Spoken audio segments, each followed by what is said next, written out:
నేను దేవుణ్ణి చూడాలి. ఆ జ్ఞానం ఎలా సంపాదించాలి? నువ్వు దేవుణ్ణి ఎన్నటికీ చూడలేవు. మరెలా?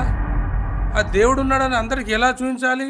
దైవం మనుష్య రూపేణ కష్టం వచ్చిన వాడికి చేసే సహాయంలో దేవుడున్నాడు. పేదవాడి ఆకలి తీర్చడంలో దేవుడున్నాడు. ఆడవాళ్ళకి అండగా ఉండడంలో దేవుడున్నాడు.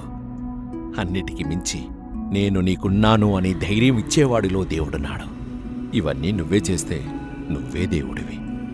కనపడని దేవుణ్ణి వెతకకో, నీలో ఉన్న దేవుణ్ణి వెతుకో.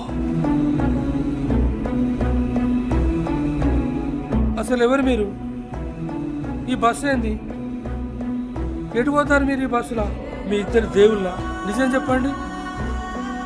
ఇది బస్సు కాదు, భూమి పుట్టక ముందు నుండి కొన్ని కోట్ల సంవత్సరాలుగా నడుస్తున్న టైం.